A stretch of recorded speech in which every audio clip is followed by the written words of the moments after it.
Mobile Minutes is our weekly news show that highlights all things mobile gaming, tech, esports throughout Asia. And today we are joined by our host, Tash, who's going to take you through a special episode. Over to you, Tash. What's going on, guys? Tash here, and for this week on Mobile Minutes, a lot has happened. For starters, PUBG Mobile, a mobile game, is in the running for the Esports Game of the Year award.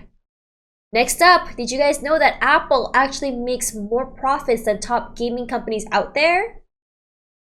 After that, guys, did you guys know that a Malaysian-made game, Bake and Switch, actually made it all the way to Times Square, New York City's billboards?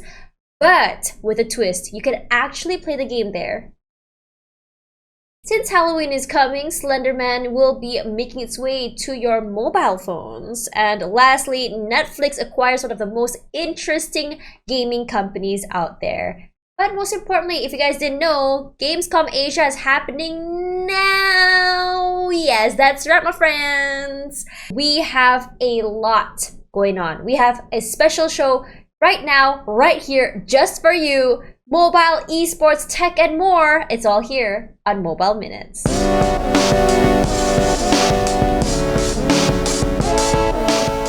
Mobile Minutes is sponsored by AMD. Experience a whole new level of speed and responsiveness with AMD Ryzen processors and AMD Radeon graphics. Has anyone heard of Gamescom Asia? Yes, that's right. Right here in the heart of Southeast Asia, in Singapore, is where Gamescom Asia is currently happening. Gamescom Asia serves as the premier platform for Southeast Asian game developers to connect with international publishers looking for the next big thing in games. Gamescom Asia is hosting a trade conference consisting of two segments. The first one is Games 360, and it was a 2-day power-packed program full of comprehensive selection of keynotes, panels, and technical talks. As Asia Pacific game industry's premier professional conference, it covered all aspects of the video game industry across all platforms. This includes mobile, PlayStation, Xbox, PC, and whatever else that is out there. The second segment is undoubtedly the most interesting for me because it was yesterday's Mobile Gaming Summit, a spin-off event with a dedicated focus on mobile game development, publishing, and growth strategies. If you guys didn't know, mobile gaming has truly grown throughout the years. From 2012, it was actually the smallest segment here in gaming, and now in 2021, it is a $100 billion industry, especially here in Asia, which is a major market for mobile gaming growth. And there's a lot of reasons for that, especially here in Southeast Asia. If you can see, mobile esports is definitely the wave. Some of the highlights yesterday include a talk with Jeffrey Zerlin from Sky Mavis on the future of NFT gaming and how play to earn works, which I feel is very interesting because I've seen games out there where you can actually earn as you play. And a segment with Zynga, Battle Brew Productions, and Mighty Bear Games on tips for developing mobile games. And of course, for the fans, for the consumers, for the gamers just like you and I, we also have Entertainment Zone, which is free for all to watch online. You can actually watch the whole thing on YouTube and tune into exclusive segments on TikTok as well. You can also watch the Entertainment Zone live on Facebook, Discord, Twitch, as well as gamescomasia.live. Today, of course, is the first day of our studio event, which provides fans with more game trailers, extended gameplays, developer interviews, awesome indies, esports tournaments, and so much more, which I'm really excited about. It feels just like actual Gamescom in person, but online. Anyways, speaking of that, there's a lot more to come, so why don't we just kick off Mobile Minutes right now, and let's save the rest for later, yeah?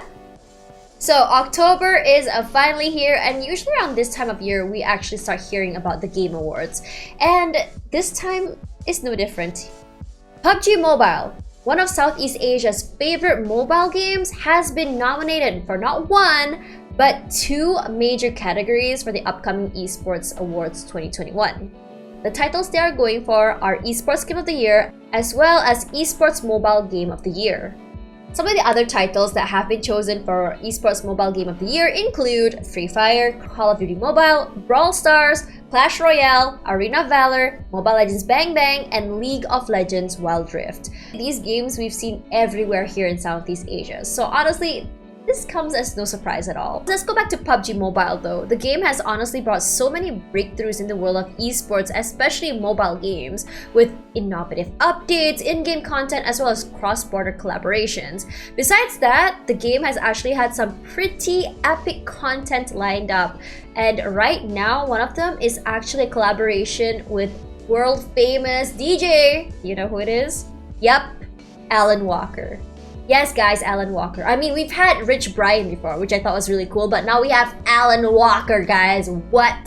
So if you guys didn't know, he's debuting his brand new song for the game, and it's called Paradise. The song can be heard in the current lobby and vehicle background music for fans to enjoy, which is really cool. Honestly, when I'm hopping into the game, getting into the car, I can just kind of vibe to music as I go around looking for guys to run over or kill. Sorry, I zoned out there. Let's go back to the news. So this is something that I just learned as well. Alan Walker has been a long-term partner of PUBG Mobile. Alan Walker's two songs of PUBG Mobile, On My Way and Live Fast, is honestly so famous globally. It's so interesting to think that these songs debuted in a mobile game, and a lot of people around the world are actually enjoying his music. He even performed the songs live in Berlin at the PUBG Mobile Club Open in 2019.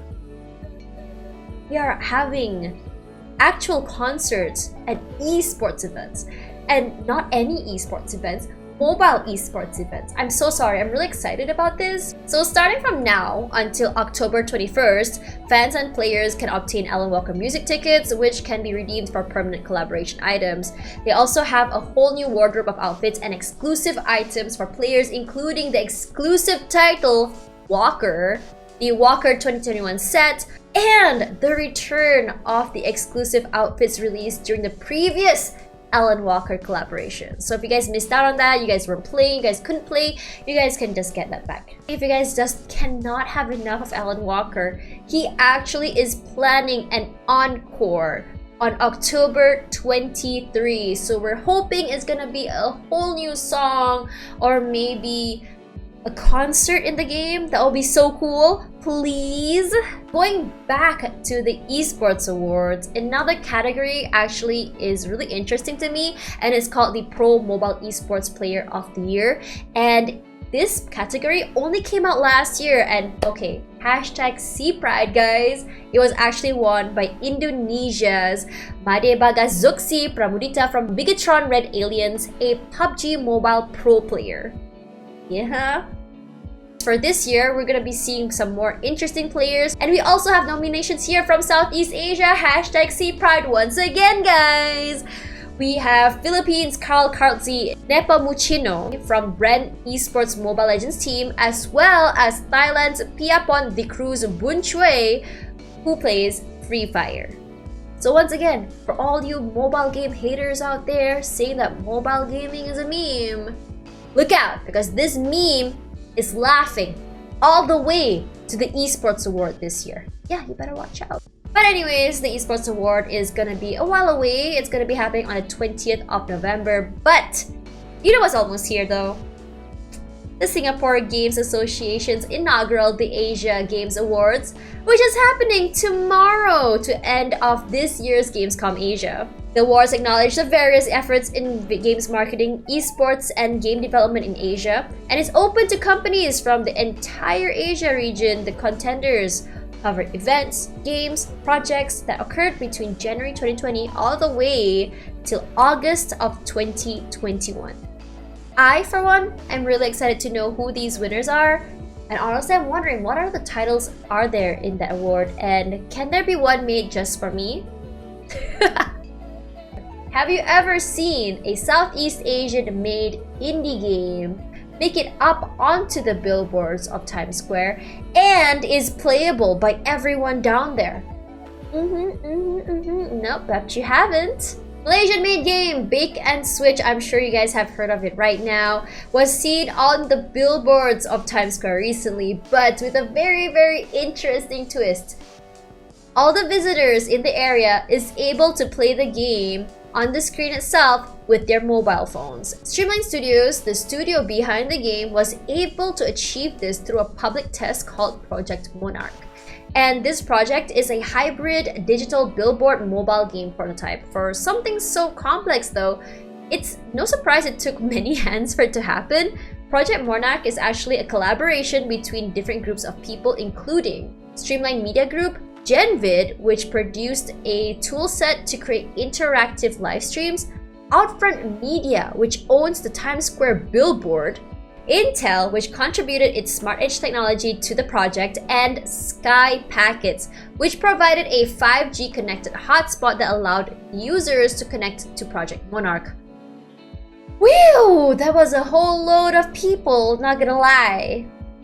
So on September 8th and 9th, the test took place on the Mega Screen, which is also known as Broadway Spectacular, and is located 5 flights above street level on 1500 Broadway and West 43rd Street in the heart of Times Square, which is the very, very big one in the middle of the whole thing.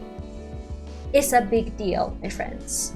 Visitors were able to participate to play the game on the screen by scanning a QR code on the Mega Screen, and this gave them instant access to the game via nearby 5G connected hotspots. And what's most interesting is that anyone who wanted to play the game could just jump in immediately. They don't have to download anything or install anything or sign up for anything, which is honestly a dream. I'm sick and tired of signing up for every single thing I want to play. Please, just play the game, man. So, I've seen some clips of the online event, and it's actually so cool seeing a bunch of people coming together like that spontaneously to play a game in a shared space to just have fun. But you know what's interesting though? The original plan was actually pass around 5G smartphones for people to play. But because of the pandemic, sharing phones means sharing germs, which means sharing virus. Yeah, not a good combo. We don't want people getting sick from playing video games, right? So they opted to let users use their phones on GenVid's private 5G network. GenVid actually mentioned that this sort of technology can be used to turn any broadcast to an interactive event, as a larger scale deployment of Monarch can host up to 750,000 people. If you think about 750,000 people, maybe let's have a look at the Super Bowl. Imagine something interactive during the Super Bowl. That would be so cool. But for real though, back then when I saw people hunch their phones outside, I would think about Pokemon Go. They're just like catching Pokemons together, they're hunting for Pokemon together, they're battling gyms, protecting their area. But now, you know what? I guess we're all gonna be playing some bacon switch outside. But you know what? This is actually the kind of thing that we love from Gamescom Asia. In fact, there was actually a panel of the future of cloud gaming featuring 4 experienced panelists from Microsoft Xbox, Care Game, Oracle, and StarHub at Games 360 a couple of days ago. With this kind of technology, honestly, opportunities are endless. GenVid said that in theory, it can be used to turn just about any type of digital broadcast into an interactive event, with viewers being able to jump into the on-screen action and participate. Can you guys imagine a Gamescom online with me not being able to be there, but being able to participate as though I'm there though? So the CEO of GenVid, Jacob Navok, said that what the experiment proved is that even something as modern as digital billboards can be reimagined. And honestly, here's the question. If you could play a game on any billboard, what game would you like to play? Because personally for me, I would love to play some Bacon Switch. I'm not gonna lie, it's actually really fun. Maybe some Genshin Impact. Imagine doing co-op Genshin Impact up there. Oh my god, that would be so cool. Okay, as we all know, Halloween is right around the corner, and there's no better time to be scared silly by an iconic horror game. By iconic horror game, we're seeing a return of an iconic horror game. Yes, I said iconic twice. You wanna know why? Because this game is so iconic. It is Slender Man. For those who were there during the gaming boom of YouTube, Slender Man was a very popular title at the time. Do you guys remember? I remembered watching a lot of my favorite YouTubers play and just get so creeped out by the guy. But anyways, the popular 2013 horror game is making its way to both iOS and Android this month. The game, which was announced through a trailer, Slender The Arrival, is a follow-up to the popular indie game Slender, which was then renamed to Slender The 8 Pages. and you guys know why it's called that. Previously, the game was only released on PC, and for those unaware, since 2013, the development team Blue Isle has ported Slenderman to various platforms, and this include PlayStation, Xbox, and Nintendo Switch, so it was only a matter of time before it made its way to mobile. So let's have a little bit of a background talk about the game. Slender The Arrival puts you in the epicenter surrounding the enigmatic internet mythos that has captivated and terrorized millions of people. The game comes with 2 brand new levels with additional collectibles and tweaks to the gameplay. The game was actually designed to be easier than 8 pages so that a lot more people have a chance at completing the game, especially when there are further levels for them to progress to, the developer said. According to the devs, they made sure not to ruin the simplicity of the game with these added features, and they promised that the story and improved visuals that they added will improve the experience and not take away from it. For the mobile version of the game, this is actually really interesting. They actually have online competition leaderboards. You can play against friends, and they also have daily, weekly, and lifetime competition scores as well. Speaking of Halloween though, there's a whole bunch of other mobile game offerings out there for you guys. Over on Pokemon Go, this spooky month has 2 brand new Pokemons for you. We have the Phantom as well as Trevenant, which were found by data miners. Thank you so much, guys. Also, from October 15th to 31st, there's brand new costume Pokemon that will be appearing in the wild. Oh my god, that's so cute! I need one. Maybe I should hop back into Pokemon Go. I don't know, let's just finish this first. And a remarkable Halloween-themed special research story will be going live. There's a story? Okay, I need to hop on. In addition, there's also a brand new Pokemon coming to the game as well. The official Pokemon Twitter tweeted out a silhouette of Galarian Slowking, hinting the Pokemon's debut during this Halloween event will be happening with the hashtag Pokemon Go Halloween. And for you guys who love Mobile Legends Bang Bang, there's also some stuff for you. The Trickster's Eve has started with massive rewards, guys. Players who log in during the event will receive Moonstones and a charge of the Pumpkin Surprise Box. I don't know why, but when I read Pumpkin Surprise Box, I think of candy, and it's making me kind of hungry.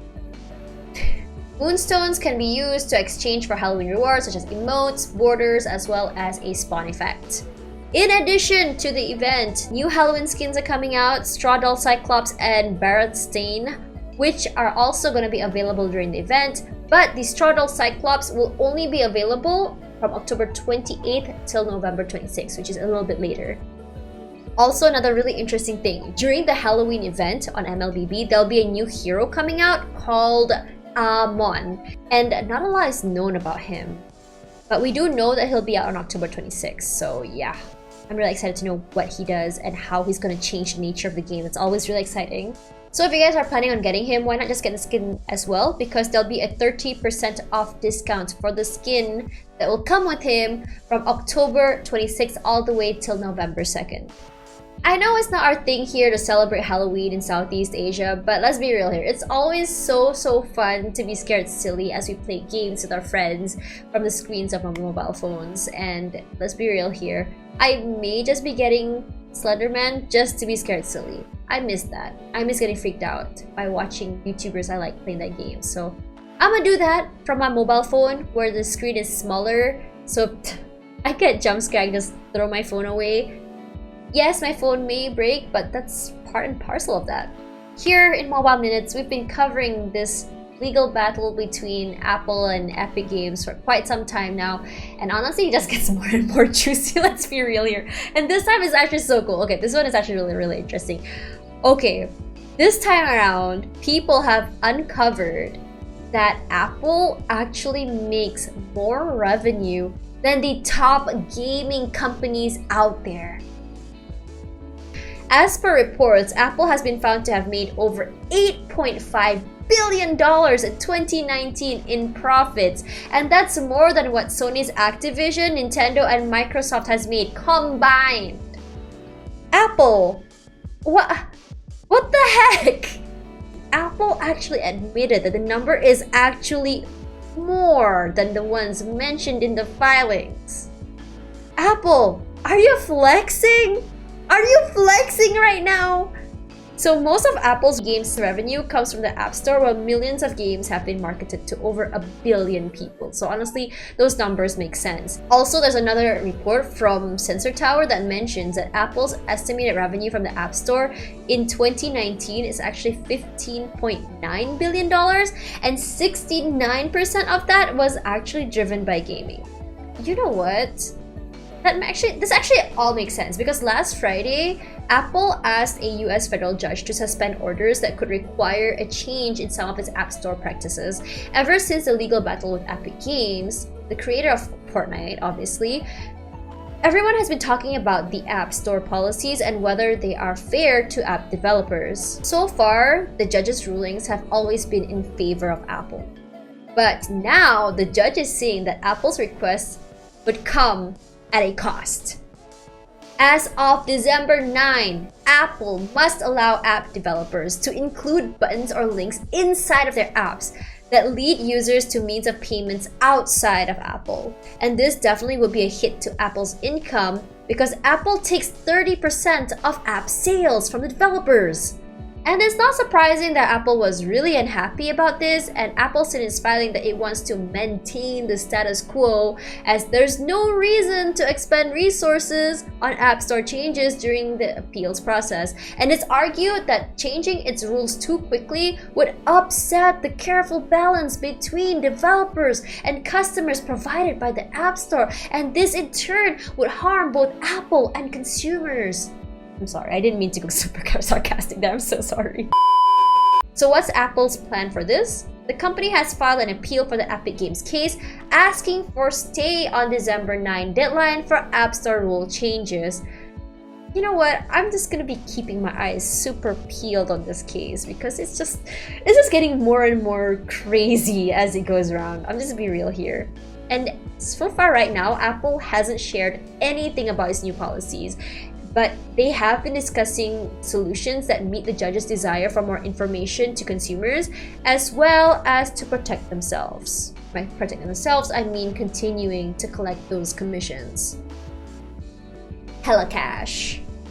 Apple also continues to insist that the App Store ensures user privacy and safety, and it worries that links and buttons to alternate payment mechanisms are fraught with risk. And they warned that developers could try to take advantage of users' trust this way. In the meantime, though, app developers are preparing for the ruling based on what they already know by building an app to circumvent payment directly to Apple. With developers still very much in the dark, there's no surprise that many of them are trying to cover all angles to be safe.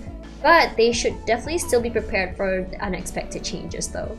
We already knew that gaming was hella profitable, but man, Apple was just quietly making all that cash by just providing a platform? Is this fair?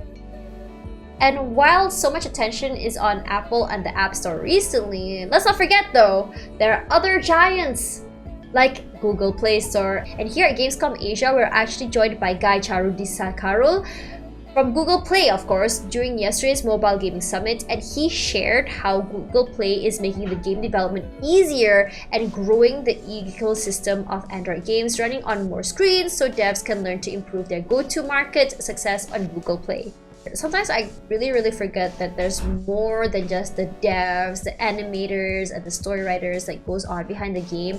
There's also the business aspect of it, there's also the marketing aspect of it, and it honestly just makes video games just such a really just so much more cooler and so much more bigger, and just brings up my respect for those in the gaming industry, honestly.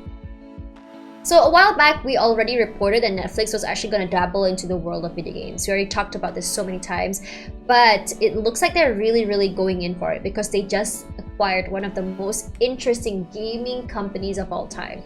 And I may be biased as I say this, because that's actually one of my most favorite games of all time, the company that made that game. So yeah, anyways, they have just acquired Night School Studio, which is the studio behind the popular horror indie game Oxenfree. And if you guys don't know what Oxenfree is about, I suggest you really try it, because you know what? If you guys haven't heard of Oxenfree, it's actually a supernatural thriller game that has super strong Stranger Things vibes. But going back to business, Night School Studio also made the game called Next Stop Nowhere, as well as the critically acclaimed mobile games based on US TV show Mr. Robot. So according to Night School Studio's co-founder's blog post, Sean Krankel shares that the team's experience in the world of branching narrative games lined up with what Netflix is looking for. Let's be real here. We've seen what Netflix has come up with, especially with Minecraft Story, and it makes sense. Krankel also mentions that Night School Studio is the first studio to join Netflix, and that means we may be seeing so many other studios joining Netflix in the future, which is honestly so exciting. Previously, Netflix already announced that the gaming side of Netflix will be available to all their subscribers at no extra cost, and that's actually so nice of them. In Netflix announcement, Mike Verdu, Vice President of Games Development, wrote Night School's commitment to artistic excellence and proven track record make them invaluable partners as we build out the creative capabilities and library of Netflix games together. And he also added that Netflix plans to add exclusive games designed for every kind of gamer and any level of play. So for fans of Oxenfree, Krankel assures that it'll be okay, because they're going to be working on Oxenfree 2 and be cooking out brand new game ideas, which makes me so happy. Because I'm gonna be real here, after I finished Oxenfree, I spent days and days on Google just trying to decipher all of the small things in the game, seeing all of the different endings, finding out all of those coordinates. I'm invested, guys. I need Oxenfree 2 to come out. Just so you guys know, here's a little bit of a segue here. This news just came after it was announced that Netflix has launched 3 new casual mobile games in Poland, Italy, and Spain. I'm sad. We're Southeast Asia. Back in July, Netflix hired former Oculus and EA game development leader Mike Verdu to head its game efforts. As part of this, Netflix recently started marketing its members-only mobile games within its Android app, but only to those in those 3 countries for now. Through a new Games tab inside of the Netflix app, members will be directed to those games listings on the Google Play Store for their region. Only for Game Store? What?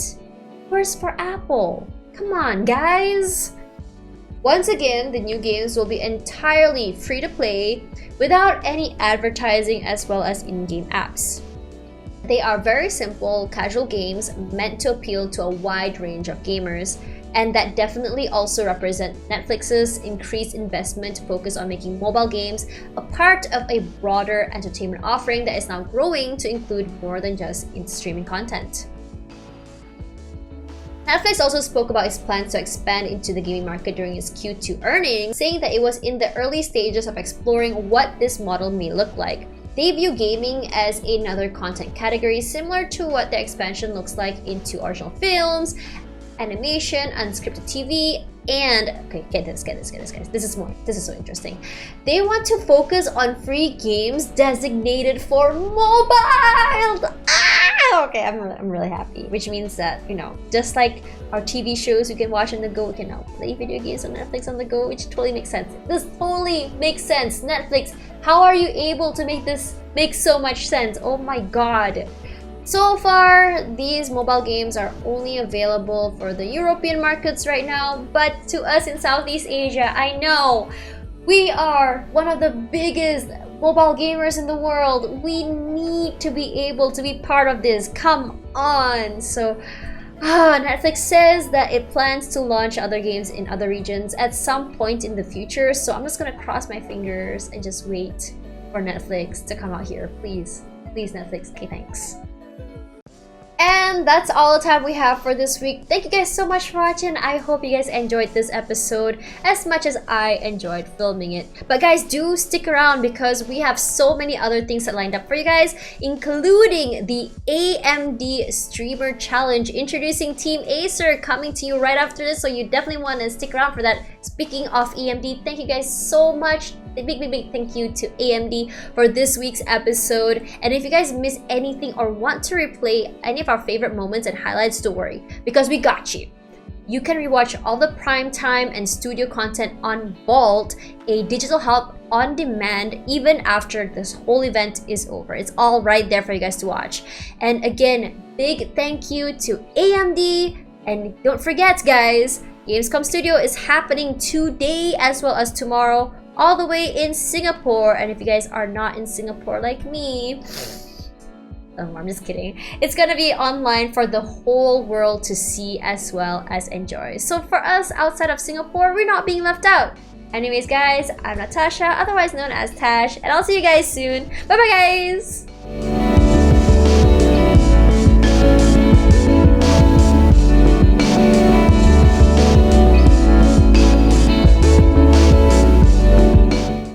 Thanks again, Tash, for keeping us updated on all things mobile. Now we're going to take a short break and come back for the AMD Streamer Challenge.